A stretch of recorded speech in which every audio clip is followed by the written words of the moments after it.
Hi, welcome to Andrew Buckle magazine review of Spellbound. I love these old ones. These one was from L. Miller. It says there, L. Miller. And this was issue 50. It was 1 shilling. It says here, another super adventure of the Fantastic Four. So you got a bit of tea damage or something there. However, it was a bit optimistic because it wasn't. It was the Human Torch from Strange Tales, and it actually says here, the Human Torch. A bit slightly confusing, but still, in the clutches of the Puppet Master. Now, that wasn't the original title. The original title was actually The Thing versus the Human Torch, or the other way around, from Strange Tales. I think it was 116, and it's got the clay there. Now, this was used, I think, as the splash page. For some weird reason, it changed that. Don't know why, because the cover was perfectly reasonable. The original cover was reasonable, and then they just changed it, and they got that obviously drawn by someone completely different, because it's clearly not the same artist, and you got in the clutches of the, even the lettering's a bit odd.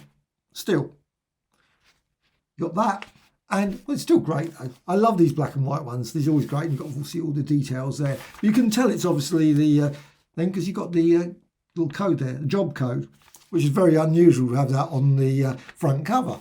So send away for it today. And you've got this lovely little gun that they, water pistol that they had. And of course you've got L. Miller's on sale everywhere, priced 9p and 1 shilling. And 1 shilling, or 1 shilling maybe, for the best comics and the largest selection. They did have quite a range, and they got obviously the adverts there on the back. You've got Mystic there, Mystic one, big value, 1 shilling. And also make sure you do not miss the next issues of Mystic and Spellbound, as it says there. Order them from your newsagents. You've got a lovely picture there. Now, all of the items in this are all from Marvel Comics 1953, 57. Well, obviously, it was Atlas Comics at the time.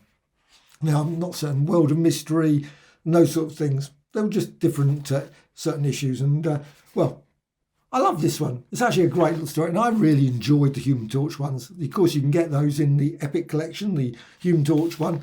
Absolutely brilliant. They're quirky, weird, not all great, but certainly this one was an oddball one. And again, anything, obviously, the Thing versus the Human Torch. And the Thing did turn up quite a lot in those Human Torch stories. Why they didn't go for, and obviously you've got Sue Storm, they didn't sort of interchange. I think that would have worked better, but that's a personal opinion of that. Obviously, they didn't. They went for the Thing. And, well, you got this one, Mystery. And sometimes that was always the clue to where it was coming from. World of Mystery, I suspect. You got like the word mystery down there. So that was always a big, quite a good story. The Face in the Darkness. Very short story, sometimes like 2 or 3 pages.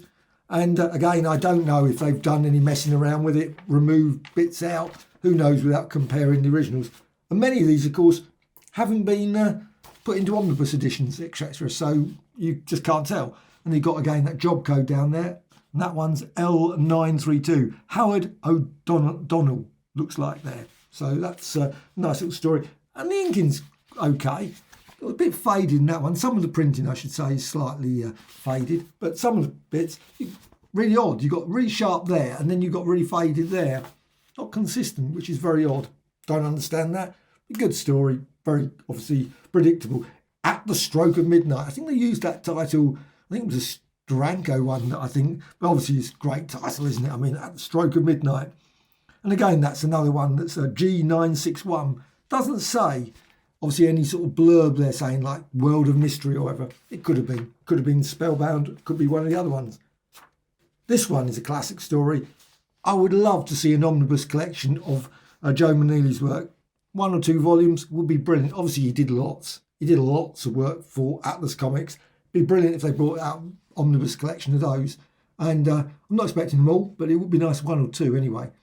Age of the Iron Men. I remember seeing this story many times. I think it's been reprinted quite a few times. But it's a classic. Joe Maneely. You can always see his little signature there. But you can tell from the artwork as well.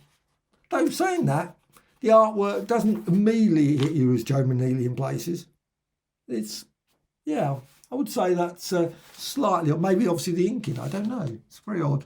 Yeah, Joe Maneely normally has a certain style of artwork that you can see immediately and you think, oh, that's Joe Maneely. But it's not straightforward, that. However, very short story, 3 pages. That's it, bang. Was there something missing there? I would have thought it would have been 5 or 6, but... However, The Room of Shadows.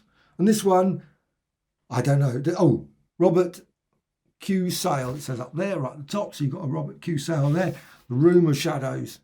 Always a good old yarn, obviously set in jungle, etc. You know what's going to happen there. Escape. My last wish is to escape. Blah, blah, blah, blah, etc. Obey or die. Yes, sir, I'm sorry, etc. You got that story there, and I don't know who that's by. I can't see any names written there. M33. Oh, that's an unusual job code. That is an unusual one. Normally they have a bit more information there. But again, some of them are quite faded. But sometimes some of these are really sharp and really quite crisp. But obviously, for some weird reason, some of the pages were slightly not.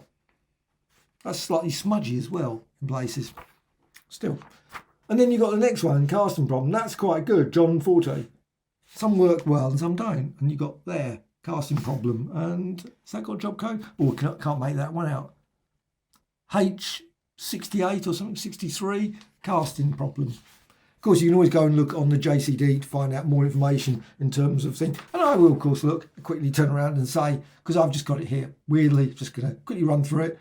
And you can see the listing there. It's always good to look at the listing. It's got all the pencil work and things. A World of Mystery, Mystery Tales, Mystic, Journey into Unknown Worlds. And of course, sometimes they don't know who the letterer was, etc. So, but it's, and this one, False Face. And this one, M184. Doesn't say who it's by. But that's quite a nice, sharp image as well. So False Face there, story there. And this is what I love about these old magazines. I love collecting these ones. You can pick them up, still relatively reasonably priced, certainly in tatty condition like this. I can't remember how much I paid for this one. A couple of quid, I think, at most. And they're just great. 52 pages, decent amount of stories.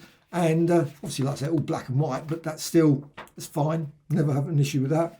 Always, of course, unfortunately, rusty staples. You can see the rusty staples because you got there. You can see the edge. It's like always an issue. But they produce thousands of these sort of things, Spellbound, Mystic, whatever, and they turn up on a regular basis. But this one, Human Torch, absolutely great. Another super adventure of the Fantastic Four. Very strange. Actually, even weirder is just putting that. I just noticed that. I didn't even notice that before. It's weird, isn't it? But I suppose, of course, he was another few strokes, and I'll be ready for my great revenge. Why? Why did he do that? Why did he waste his time always tackling? Didn't he ever learn his lessons on that one? Baffling. And he was in Hackney, apparently, it says there. I didn't realise that, Hackney. Been there many a time. So, Spellbound, issue number 50. Totally brilliant story. Selection of stories, I should say.